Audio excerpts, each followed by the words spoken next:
Europe 1 Soir Week-end.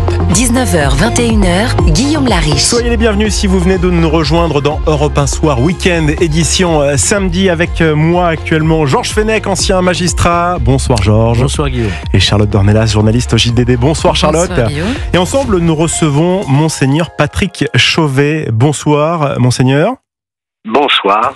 Merci d'être avec nous. Vous êtes donc le curé de l'église de la Madeleine et voilà une semaine, c'était peu de choses près la même heure, vers 18h50. Vous avez vécu une scène dont les images filmées ont fait le tour des médias.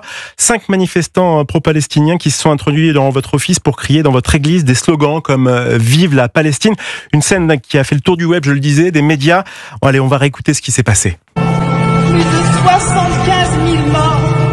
Le pape François, fidèle à l'évangile.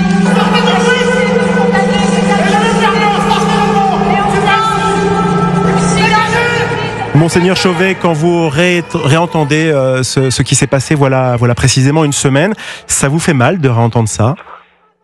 Oui, ça me fait mal parce que perturber déjà une célébration, c'est toujours douloureux, surtout au moment de la communion, qui est un moment de calme, de silence, de respect, de recueillement. Et puis, je me dis que si j'avais voulu dialoguer avec ces gens-là, je ne vois pas comment j'aurais pu dialoguer avec ces hurlements. Racontez-nous justement comment ça s'est passé. Vous étiez en train de faire votre homélie? J'étais en train de donner la communion. Et à ce moment-là, se sont levés des gens avec ces femmes avec leur kéfier. Elles avaient une pancarte sur leur poitrine et elles commençaient à vociférer et à crier. Je pouvais même pas dire je comprenais même pas ce qu'elles criaient. Donc moi, j'ai continué de donner la communion. Vous avez eu peur à ce moment-là ou pas du tout? Oh, j'ai eu peur. Non, j'ai pas eu peur parce que j'ai pas du tout j'ai jamais peur, donc je suis peut-être inconscient d'ailleurs. Mais ce dont je suis sûr, c'est que j'ai eu 2 personnes qui étaient de la police, qui étaient en civil, qui assistaient à la messe, qui elles sont intervenues en montrant leur carte de policière. Mais ça n'a pas calmé grand-chose. Si c'était qu'il y en a une quand même qui a pu essayer de les repousser vers la porte, et l'autre qui a téléphoné à ses collègues pour qu'ils viennent déblayer et débarrasser mon église. Voilà, donc j'ai pas eu de dialogue avec elles, si ce n'est que j'ai demandé le silence et qu'on respecte le lieu. Voilà, bon, elles n'ont pas écouté et elles sont parties me disant que l'Église ne faisait rien pour Gaza. Elle était mal tombée parce que la veille, le pape Léon XIV était intervenu et puis elle a parlé des chrétiens d'Orient et celui qui célébrait était un Libanais. Donc elles étaient mal placées et lui a été choqué et blessé de voir comment on pouvait parler du Liban ainsi. Voilà. Maintenant, pourquoi je vous posais cette question de savoir si vous aviez peur, Monseigneur, puisqu'on a tous encore dans les mémoires en 2016 la tragique disparition du père Hamel qui a été assassiné. Oui. Et donc peut-être que maintenant, quand on a ce genre d'énergumène qui arrive comme ça en plein milieu de la messe, on peut tout de suite imaginer le pire. Et c'est pour ça que je me permettais de vous poser cette question. Mais vous avez raison, on peut imaginer le pire. Mais je pense que j'ai une grâce du bon Dieu, parce que je suis pas un grand héros, et c'est vrai que j'ai je suis pas poltron, mais enfin j'ai pas une passion pour la violence, la haine, mais je dois dire que au moment des faits, vous avez une paix intérieure. Moi je portais le ciboire là où il y avait les hosties consacrées, donc moi j'ai serré le ciboire pour dire Seigneur tu es là, et puis mais j'ai même pas pensé qu'il y aurait je voyais bien les insultes, mais personne n'avait d'armes, donc voilà. Mais même si je serais mort en héros, ça aurait été bien, je serais martyr. Enfin, je voudrais pas tout de suite, si c'est possible. Monseigneur Chauvet, dites-moi, vous, ce qui s'est passé samedi dernier, vous l'appelleriez comment, si vous deviez l'expliquer? Eh bien, d'abord, c'était une enfreinte à l'article de la loi de 1905, où il est interdit de perturber une célébration qui a lieu dans quelconque église, que ce soit église, la mosquée ou une synagogue. Donc, c'est pour ça que j'ai fait déposer plainte, parce que, demandé d'ailleurs par la police, parce que si on commence à mettre du désordre dans nos célébrations, alors où allons-nous? Maintenant, les affaires vont suivre. Hein. Je ne sais pas si ça portera quelque chose, mais au moins, elles sauront que personnellement, en tout cas, je ne me suis pas tue et que c'est pas elles qui me feront peur. Alors justement, vous venez de l'expliquer, vous avez porté plainte et vous avez dit que c'était sur la demande de la police, c'est ça? Oui, la police m'a dit que je pouvais tout à fait porter plainte. Mais c'était quelque chose que vous souhaitiez faire ou alors oui, c'est justement on vous a incité à le faire? De toute façon, on n'a pas eu besoin de m'inciter. De toute façon, j'aurais porté plainte. D'accord. On ne peut pas tolérer que nos célébrations soient perturbées par à des fins politiques. Alors justement, monseigneur Chauvet, avec nous, Georges Fenech, ancien magistrat qui connaît très bien la loi. Est-ce que cette plainte a des chances d'aboutir? Qu'est-ce qu'on peut y attendre de cette plainte, cher Georges? J'espère bien qu'elle a des chances. Qu'est-ce qu'on peut en attendre? Aboutira, parce que c'est un délit de perturber de cette façon-là, de pénétrer, de violer un lieu qui est certes ouvert au public, mais qui est quand même sous la responsabilité de l'autorité religieuse, ecclésiastique. Et donc la plainte qui a été déposée par notre évêque sera évidemment suivie des faits. C'est-à-dire que le parquet, j'imagine pas que le parquet ne poursuive pas cette affaire, ce d'autant plus qu'on peut craindre que d'autres s'en inspirent, voyez-vous. Et que ça fasse un petit peu tache d'huile aujourd'hui. D'ailleurs, on ne voit pas très bien quel est l'intérêt de ces manifestants pro-palestiniens de venir perturber le culte catholique. De faire du bruit, justement. Alors, ça, je m'adresse à vous, monseigneur Chauvet. Est-ce que, justement, cette incursion dans un édifice religieux, le vôtre, est-ce qu'on franchit un pas maintenant, puisque directement, c'est la religion qui est la cible? C'est-à-dire qu'on franchit un pas parce que nous étions en train de célébrer. Donc, on perturbe le culte. Qu'ils occupent des églises, on a déjà vu ça. Hein. En revanche, qu'ils perturbent un culte, ça me paraît grave. Moi, je ne vais pas perturber le culte du voisin. Je respecte et je trouve que, parce que puisque vous me donnez la parole, il est bien évident que l'Église catholique est sensible à ce qui se passe à Gaza. Nous avons des chrétiens aussi à Gaza. Elle a oublié de nous le dire. Et que ces chrétiens, ils sont aussi malades. Il y a une église qui a été bombardée. Donc, je pense que c'est une simplicité, quelque chose de simpliste.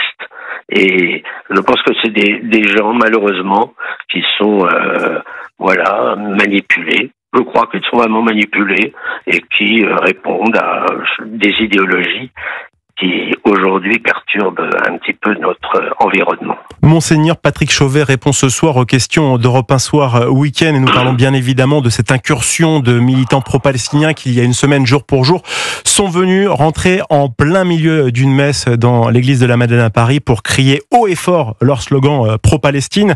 Est-ce que la police vous a proposé depuis des mesures de sécurité? Non, on a été plus attentifs ce soir. Pour les gens qui rentraient, mais vous savez, la Madeleine, c'est un lieu où il y a beaucoup de visiteurs. Beaucoup de passages, effectivement, oui, puisque les touristes adorent cette église. Je peux pas vider tous les sacs et tout, mais bon, on a essayé d'être attentifs. D'ailleurs, la messe s'est très bien passée. Et à la fin de la messe, nous avons eu le calme, la sérénité avant de chanter le Salve Regina. Et j'ai dit d'ailleurs à mes fidèles, comme ça fait du bien d'avoir du calme après la communion. Monseigneur Chauvet, si jamais pareil problème ressurgit, réapparaît, est-ce que, je pense que vous avez dû vous refaire la scène plusieurs fois dans la tête, est-ce que vous réagiriez pareil ou autrement? Non, je réagirais pareil, j'essaierais de les faire sortir. Ce que j'ai voulu, c'est parce que les gens étaient perturbés, les fidèles étaient perturbés, certains peuvent commencer à s'exciter un peu, donc je ne voulais pas que ces personnes soient touchées, je voulais pas que ça se termine en pugilat, parce que c'est pas le lieu, et donc si ça se reproduit, nous appellerons tout de suite la police. Là, actuellement, il n'y a pas de lien direct avec la police. On peut imaginer, je sais pas, des systèmes de boutons, d'alerte qui puissent être mis en place. Après, vous n'allez pas forcément me le dire, cela dit, en vous posant la question. Non, mais à la Madeleine, nous avons la grâce d'avoir des sacristains. Donc les sacristains savent ce qu'il faut faire. Très bien. Alors, pourquoi je vous posais la question de savoir comment vous réagiriez si jamais ça se reproduisait? Puisque ces manifestants, quand ils ont été auditionnés par la police pour l'enquête qui a été menée, et certainement de nouvelles auditions qui vont avoir lieu, ils l'ont dit, ils l'ont répété, on reviendra, on remultipliera ce genre d'action. Donc, déjà d'avance, on sait que ça va se reproduire. Pas chez vous, forcément. Ça va se reproduire dans d'autres églises, je pense. Et est-ce que le diocèse de Paris prend en charge ça? Est-ce qu'il y a une réflexion commune qui se fait autour de ça? Je pense en tout cas, on est pendant les vacances, ce qui n'est pas facile, mais je pense que beaucoup de mes confrères curés ont vu ce qui s'était passé et seront attentifs. Très bien. Donc pour vous, voilà. Il n'y a pas plus de peur à avoir que ça pour les prochaines semaines. C'était juste un effet comme ça d'un coup, et a priori, il n'y aura pas de risque que ça se reproduise. Il y aura toujours des risques, parce que vous savez, la folie, tout est possible. En revanche, ce ne sont pas elles qui me feront peur. Ça, c'est clair. Georges Fenech a une question pour vous. Le constat, monseigneur, qu'on peut faire avec une infinie tristesse, c'est de voir qu'on ne respecte plus le culte et les lieux de culte. Évidemment, Guillaume Lariche l'a rappelé, on tue dans les églises, on perturbe, on vole. Vous avez vu la recrudescence du nombre de vols qu'il y a actuellement dans les églises. C'est assez phénoménal. Vous voyez, donc c'est un signe des temps qu'on ne respecte plus ce qui était jusqu'à encore récemment quelque chose de sacré, d'un sanctuaire, que tout un chacun, même si on ne partage pas cette religion, respectait comme on respecte les autres cultes. N'est-ce pas? Oui, maître, vous avez raison. Normalement, nos églises doivent être des lieux de paix, d'accueil, de silence, de contemplation. Mais tous ces mots-là que je vous dis, ce sont des mots un peu surannés. On est dans un monde qui a perdu toutes ses valeurs.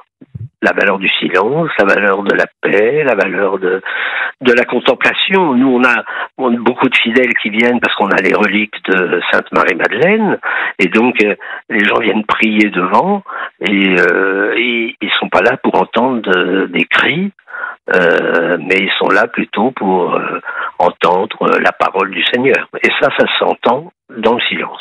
Monseigneur Chauvet, pour conclure et avant de vous laisser, quelques mots peut-être plus souriants sur le jubilé des jeunes qui se déroule toute cette semaine justement à Rome, en Italie. Une grande veillée prévue à l'est de la capitale italienne ce soir avec le pape Léon XIV. D'ailleurs, ce sera dans 5-10 minutes que ça va commencer.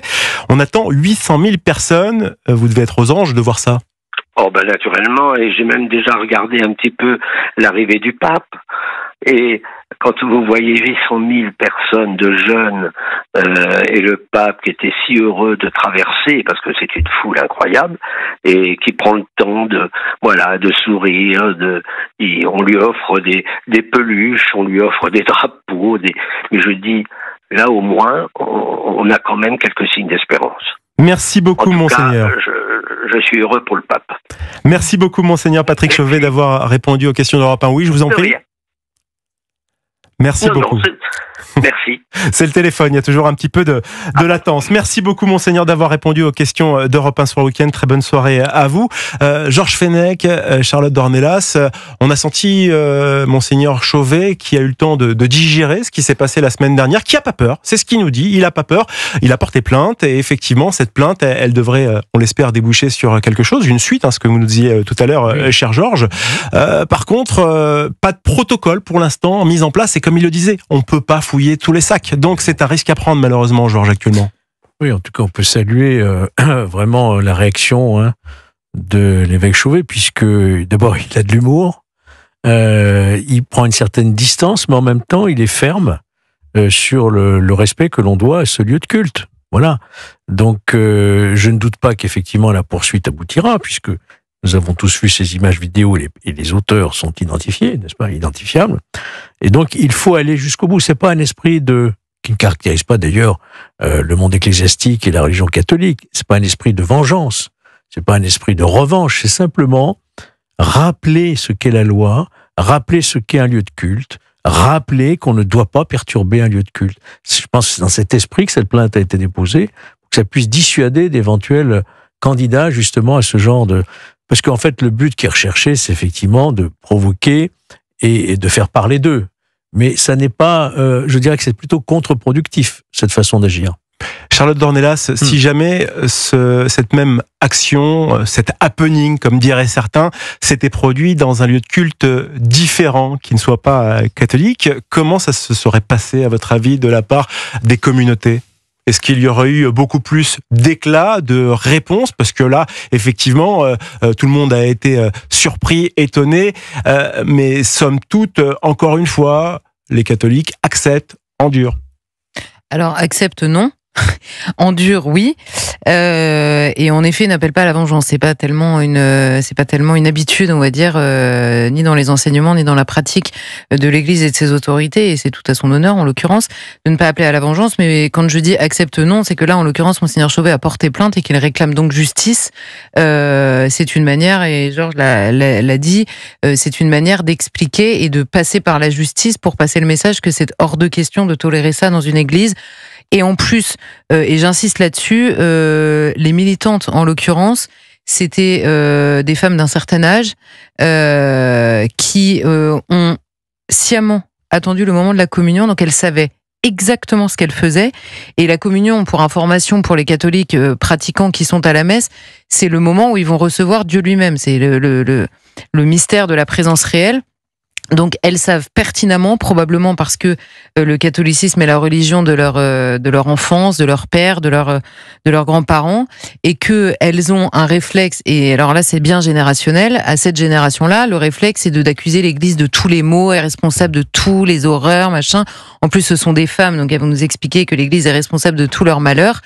Donc ça relève du réflexe d'une génération, d'un profil. Franchement, quand je les ai vues, je me suis dit c'est pathétique. Elles ont 15 guerres de retard. C'est affligeant. Et en plus, Monseigneur Chauvet l'a rappelé, c'était pas de bol, puisque leurs deux soi-disant préoccupations qu'elles voulaient imposer à l'Église, à savoir la souffrance à Gaza, le pape venait d'en parler. Et en effet, les chrétiens d'Orient, ce prêtre libanais était quand même assez fondé pour leur répondre qu'il connaissait un tout petit peu le sujet, en effet, des chrétiens d'Orient et de leur souffrance, et que ça ne se réglait pas par la volonté de souillure de cette intervention extrêmement bruyante au moment de la communion. Donc je crois que Monseigneur Chauvet a parfaitement réagi, et je pense que d'autres prêtres ou évêques pourraient s'inspirer de la réaction de Monseigneur Chauvet, à savoir une réaction en effet calme, à la mesure et à la proportion de ce qui s'est passé. Il n'a pas eu peur parce que, en effet, il n'a pas vu rentrer des gens en armes qui étaient là pour le tuer. Ce sont des militants qui ont voulu imposer leur slogan politique, mais en même temps avec fermeté et sans mettre la poussière sous le tapis, comme parfois certains ont tendance à le faire. Charlotte Dornelas, Georges Fenech, restez avec moi dans ce studio dans un instant. La guerre froide qui s'installe entre les États-Unis et la Russie et l'Union européenne. Dans tout ça, on en parle. Allez, à tout de suite sur Europe 1.